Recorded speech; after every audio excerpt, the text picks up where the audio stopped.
Well, welcome to this video, and I've had so many requests for Mr. Andrew Bridgen, Member of Parliament, to come onto the channel. And I'm delighted Mr. Bridgen has come on this morning. So, Andrew, welcome, and it's a real privilege and a pleasure to have you on the channel. And it's a privilege to be invited on and get a chance to speak, John, and I'm looking forward to your questions.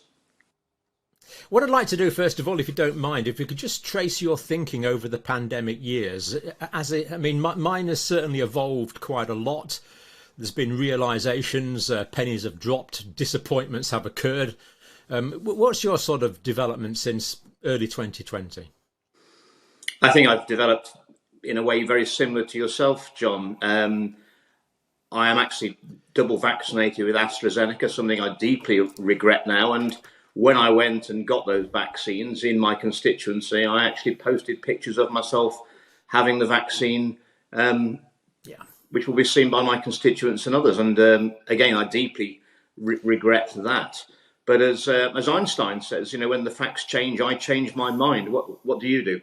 And the sort of growing concerns around the whole pandemic response, from the lockdowns to the rollout of the vaccines, it all sort of compounded, and I started researching using some of my old historic knowledge from university, speaking to, I have very good access to academics and medics, and also through the House of Commons library, I can get any paper from anywhere pretty much instantaneously, or certainly within 24 hours.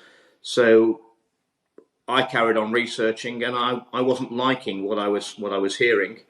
I voted against the Plan B. I really researched Omicron, and I spoke to some of the South African doctors and scientists, and I think the way they were treated and their evidence was treated by our Parliament, I found it really quite insulting and smacked of racism to me. I mean, when we remember that South Africa was the place where we had the first ever heart transplant, their science was good. Their evidence was good, and I stood up in Parliament in December 21, opposed Plan B, pointed out that I believe that Omicron was probably the best Christmas present we could ever have had, by the attenuation of the virus to something less pathogenic, more transmissible. And what we also knew is there was no lockdown measures going to stop an R rate of 12 or 14.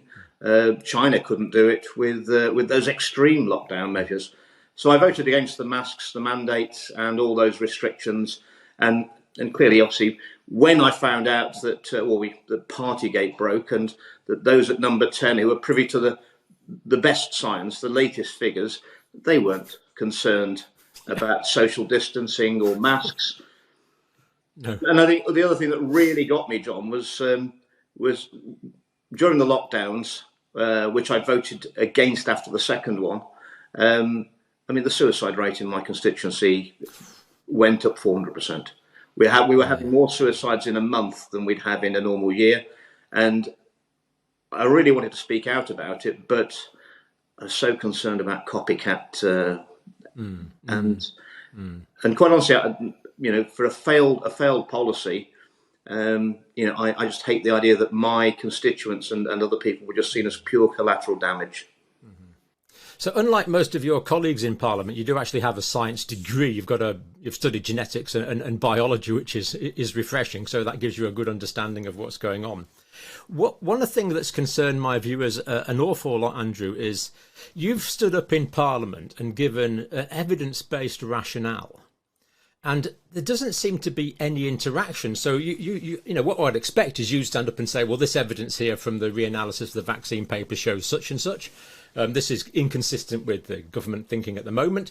You would expect some interaction. Someone would say, well, just a minute, let's go back and look at that data, or let's compare that with data from someone else, which shows a contrary view. None of that.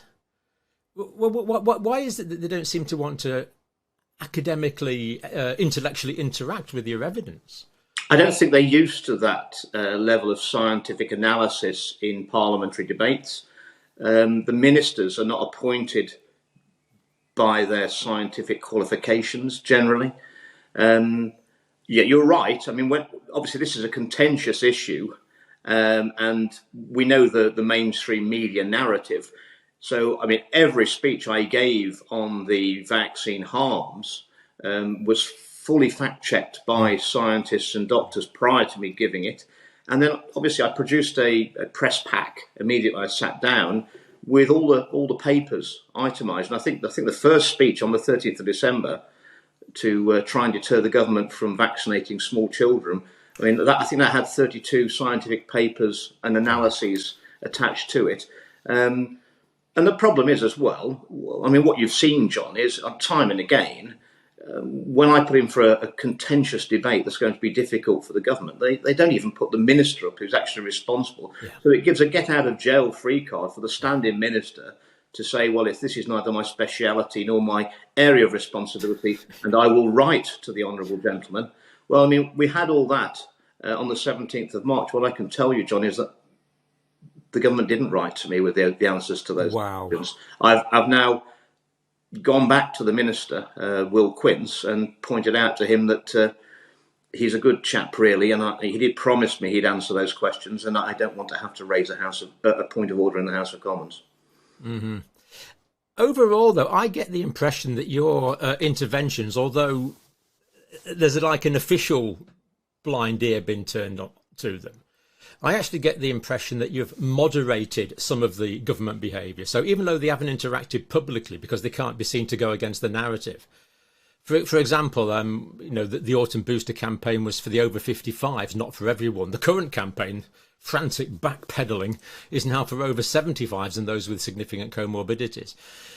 I mean, and to many parents' relief, we never vaccinated babies in this country as they've done in the States. And I feel your interventions have had a moderating effect on that. Do you think that's the case? I believe so, and I hope so. But I think also what it's done is it's moved public opinion and awareness.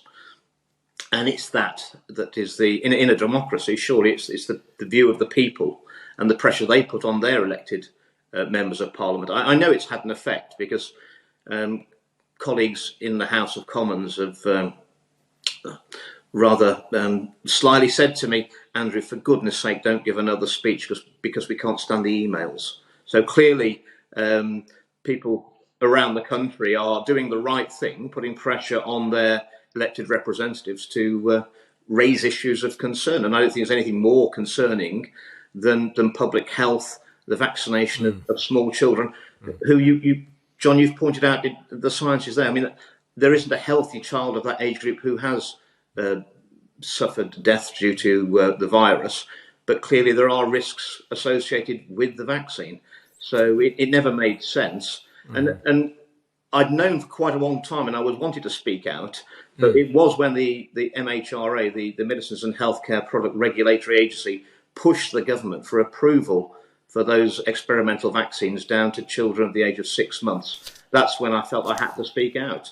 And also I thought that was something that the science was so clear and the risk-benefit analysis so starkly that even the most pro-vaccine member of the public, I felt I would be able to explain to them that this was a risk not worth taking.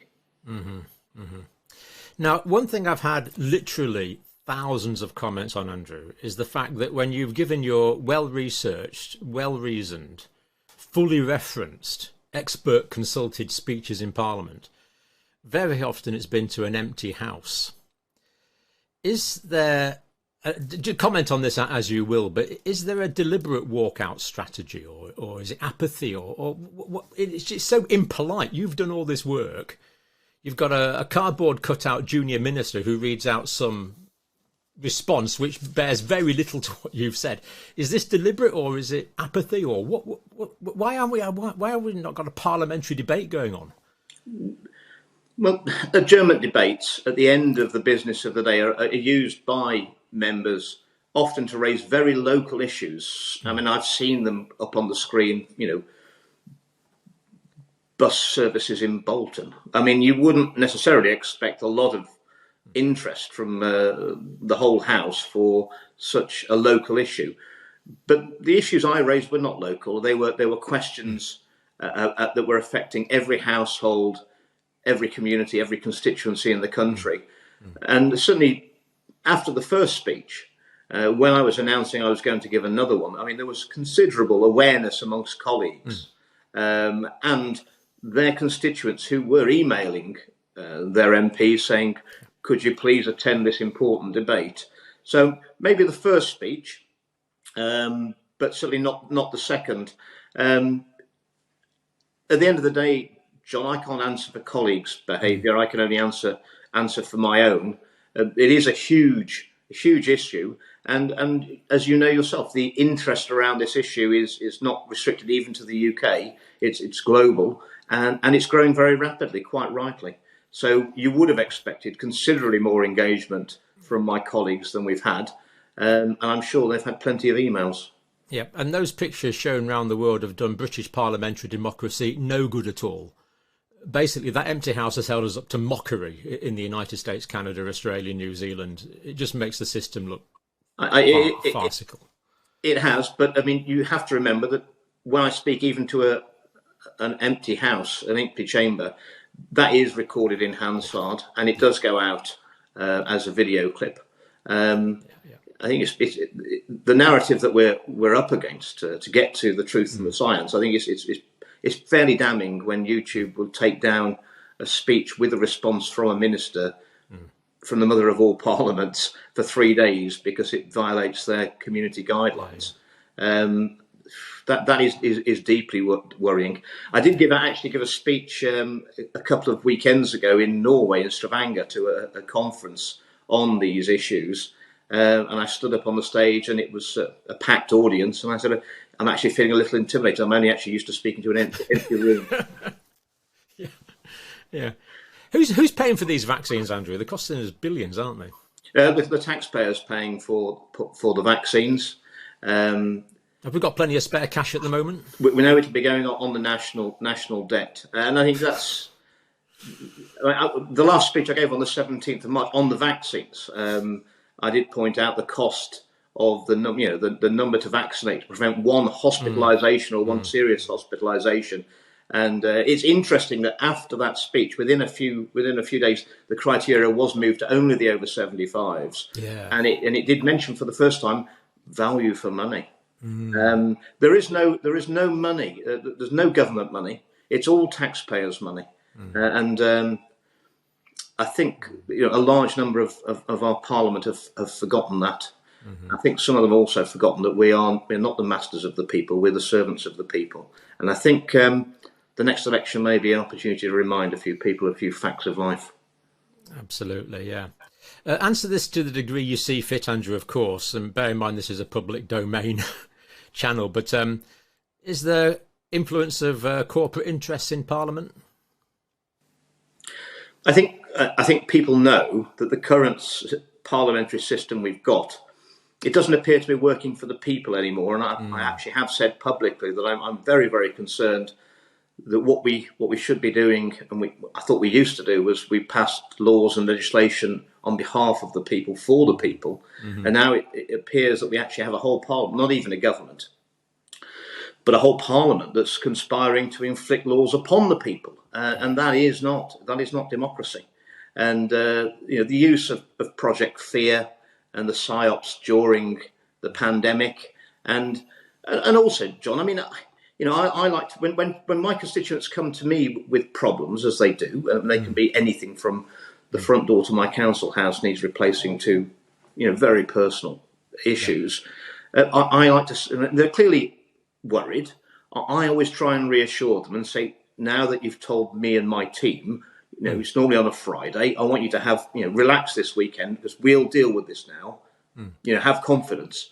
And that's what I think governments should be there for, to look at the problems the country faces and deal with them and let the people get on with their lives. But what we've seen increasingly is every issue, from pandemics to climate change, it seems to be pushing the concern onto the people instead of dealing with the problems that the country and the world faces and let people get on with their lives. It's almost making people feel responsible for these issues. You're the problem. And I find that deeply, deeply worrying and unpalatable, quite honestly. And it's the anathema of what I came into politics for. Yeah. Just a question on parliamentary issues and procedures, because most of us don't know about these things. We saw a video of a Mr. What was his name again? Matt Hancock, I think. saying he would offer his services to outside interests for, I think it was £10,000 a day. Is that allowed? He wasn't shy, was he? He knows his worth, that man. £10,000 a day. It's not for backbenchers. It's not against the rules to have other jobs. I mean, if there's any defence of that, clearly, if you couldn't have another job, you could never take a ministerial job because you haven't got time. But being a backbencher, there's as much work as you want. I mean, right. And also what you have to bear in mind is that MPs who don't get casework, i.e. people don't come to them with problems, in my experience, that isn't because there are no problems in your constituency. It's because your constituents have written you off as useless. Yeah. So in fact, the harder you work as a backbencher and the more you sort out people's problems for them, for your constituents, the more they tell people and the more people come. Yeah. I mean, I sometimes think, John, that some people think that MP stands for miracle performer, and there are a lot of people out there looking for a miracle if you can try and provide one. But I mean, the Member of Parliament in the United Kingdom is such a precious entity to me, to democracy, because if my MP writes a letter on my behalf, if he takes the time to take an interest in me as an individual, that can actually change things. And if you're too busy earning £10,000 a day, you're going to have no time for the hoi polloi, the riffraff, the ploditariat, like me. And well, as you can tell, that engenders strong feelings. Yeah, but ultimately you get the MPs, the representatives you vote for. There are no qualifications at all to be a Member of Parliament. You don't have to have any qualifications. The only one you need is you have to get the most votes at the election. And they do say that the public get the politicians they deserve. Well, some of them must have been very bad in a previous life, I think. The sign of Parliament is a portcullis, that is the last protection of the castle when the drawbridge has been breached. And I think we also need to bear that in mind, because I think some of the things that have gone on over the last few years, we certainly have not protected the public how our Parliament was set up to do. But then neither have all the institutions and agencies that were tasked with doing that. There's some very, very bad decisions. When you come back to corporate influences, I mean, it's very difficult if our Parliament is not serving the interests of the public.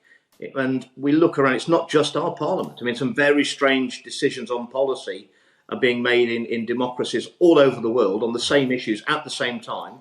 And they didn't all have Matt Hancock mishandling the COVID response at the same time. It was all done independent. It's very difficult not to see a coordinated pattern of behaviour, which then leads you to believe, what could it be?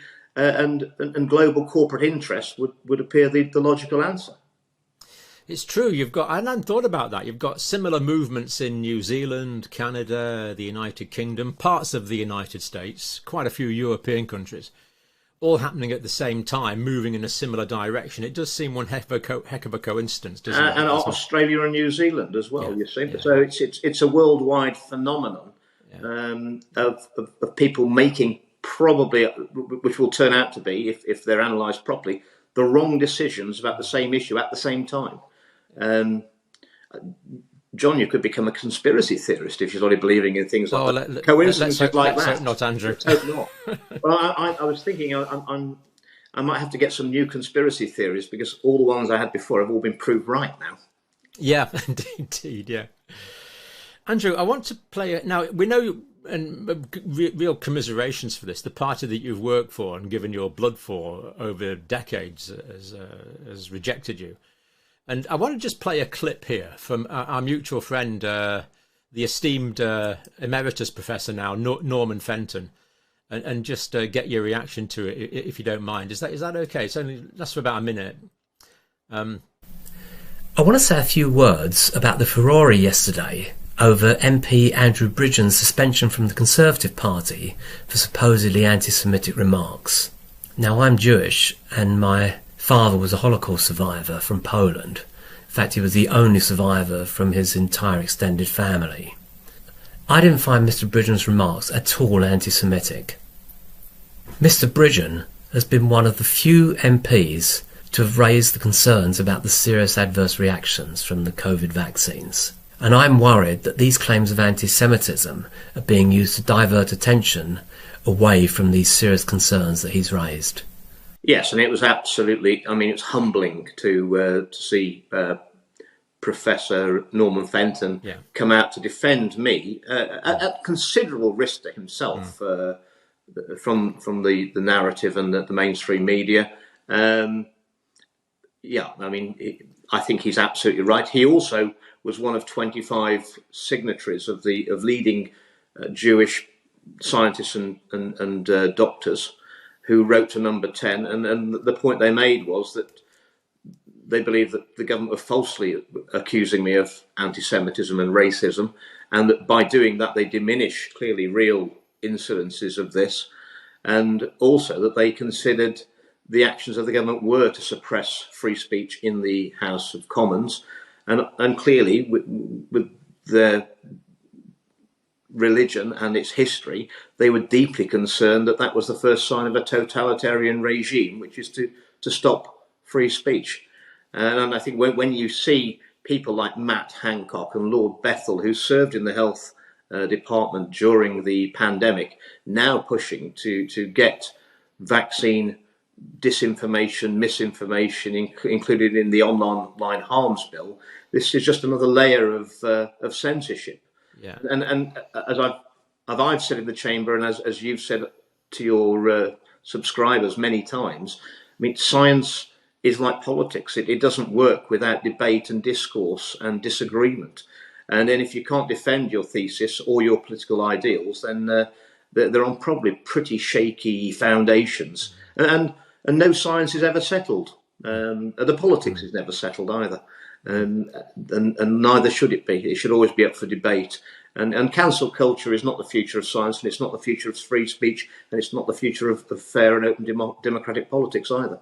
Couldn't agree more. And just to clarify the anti-Semitism red herring, basically, I read in a mainstream media outlet, BBC, last few days ago from their website, the Conservative Party has expelled MP Andrew Bridgen after he compared, that's from the BBC, 3 days ago, I'll put the reference in, COVID-19 vaccines to the Holocaust. That was on the 26th of April 2023. You know, this concerns me and you didn't do that, of course. No, I was actually retweeting a world-famous cardiologist with a paper supporting his arguments from the Hebrew University of Jerusalem. And his comments were that the vaccine rollout was the biggest crime against humanity since the Holocaust, neither denying the Holocaust or saying that this is worse than the Holocaust or diminishing the Holocaust. In fact, saying that the Holocaust was the biggest crime against humanity that I can ever think of. Concerning on two levels. First of all, the using Matt Hancock, I believe he said your suggestion was disgusting in Parliament. Disgusting, anti-Semitic, racist. I'm anti-scientific and a conspiracy theorist. Let's clear that up. Are you anti-Semitic? Absolutely not. And I've got ethnic minorities as members of staff, and being called a racist. I mean, that is so deeply upsetting for me. It is. Yeah. It really upsets some of my staff deeply. But it is the dog whistle for shutting someone down is to call them a racist and an anti-Semite. I'm called a racist, a misogynist, and various other ists and phobes and all sorts. And again, I completely refute that. But this is concerning on two levels, as you've already said, Andrew. Firstly, they're using this to sidestep the real issue, which is your scientific case. And secondly, it just diminishes anti-Semitism, which is real. Members of our Jewish community do experience anti-Semitism, and that is a real issue. Absolutely. And to diminish this, I just find it appalling. But there we go. I think we've cleared that one up. I mean, it's so in my view, your interventions have saved lives, and you've lost your party membership. Has it been worth it? I knew that by intervening with regard to the vaccination of small children, I knew that there'd be a huge backlash from the government, and they wouldn't like me going against the narrative. But I knew that science was on my side. I knew I could get the people on my side, and I knew that it wouldn't be in vain. That we could change the policy. and protect those young children from a potentially dangerous and experimental vaccine, which they didn't need and was going to be no benefit to them. The only winner was going to be Big Pharma, who'd make even more money out of pushing those vaccines onto small children. And there's got to be a line in the sand somewhere, and it's all right towing the party line and being a loyal party member, but there are some things, and I think the protection of young children's health, if the line's not there, it's nowhere. And what am I in Parliament for? I've actually got a 4-year-old myself, and whenever I look at Blake, I just think, well, there's no way that he's going to be used as a guinea pig for Big Pharma. Really brings it home, doesn't it? And I know that myself and I could speak for probably all of my viewers, or the vast majority, respect someone who pays a personal price for protecting the weak. So I'd just like to thank you for that on their behalf. The future, Andrew. The government signed a deal with Moderna to produce 250 million doses of messenger ribonucleic acid vaccines a year at a big plant near Oxford. Good idea? Well, it's a very experimental, novel treatments which have never been properly tested. I think if we actually analyse the vaccine harms, as I've pointed out, we should never have approved those novel vaccines to start with. They're not really vaccines, they're gene therapies. The definition of vaccine had to be changed.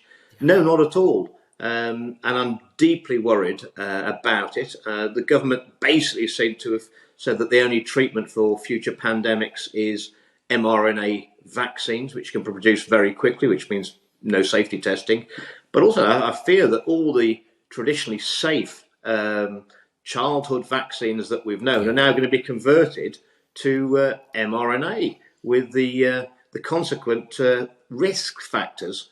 We know there are risks with every vaccine, but they're fairly minimal for the traditional vaccines, which would be a dead or inert part of or a whole virus, not an antigen coded for by messenger RNA. So why on earth would you chuck out something that works? We know traditional vaccines. Tells you they know what the 10-year prognosis is for those of us who've been vaccinated.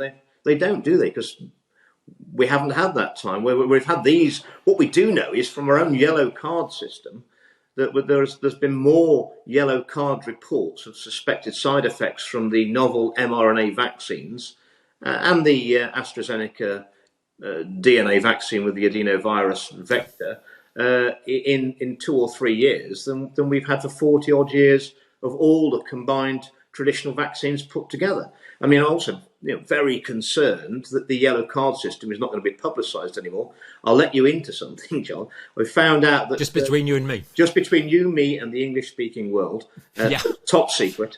That the government have now given a contract out to a company called Commonwealth, several $1 million, to analyse with AI the yellow card system.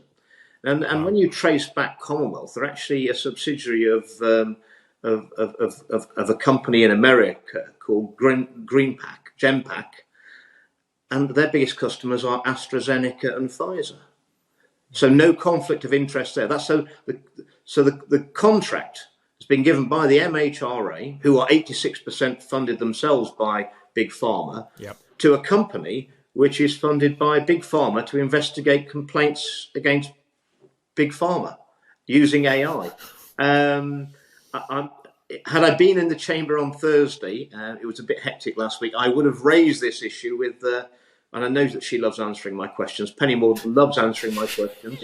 She looks forward. She would have missed me on Thursday, but I will have her. We'll have to ask the government these questions about the conflict of interest once again that the new company appointed to protect the British public are completely owned and in hoc, where their biggest customers are Big Pharma and the vaccine manufacturers. So nothing to see here, nothing suspicious at all. And there's new plants planned, I believe, 100 million doses a year to be produced in Canada, 100 million doses a year to be produced in Australia.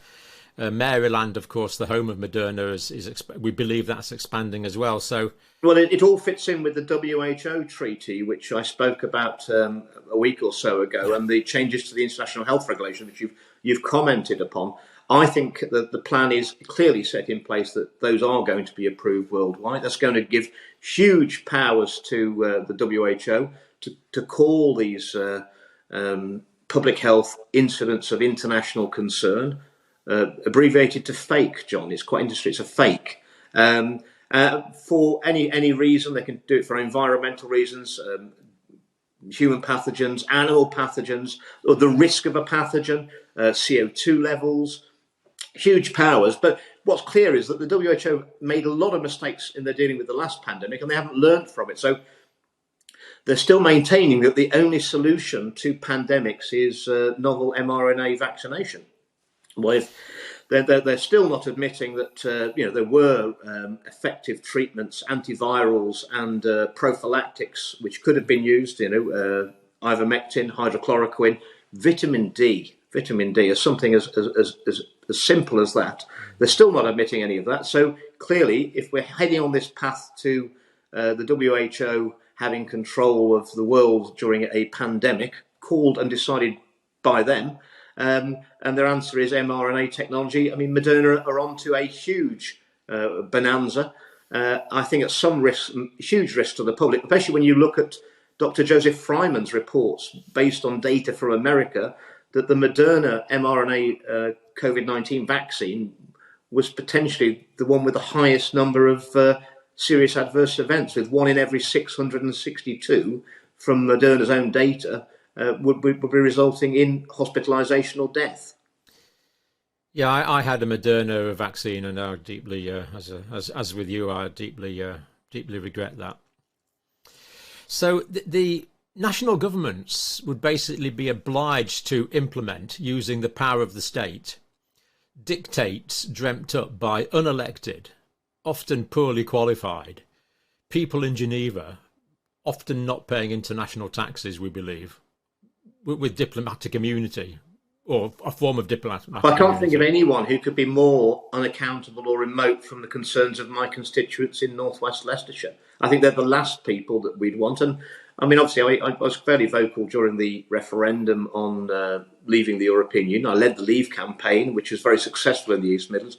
My own seat voted by 61% to 39% to leave. The East Midlands was 59% to 41% to leave. It wasn't close here. And the people in my area of the country voted that they didn't want to be ruled by unaccountable, unelected bureaucrats from Europe. Well, I mean, anyone who was concerned about the loss of sovereignty to the European Union, I mean, that's nothing compared to the powers that we'll be giving away to the WHO.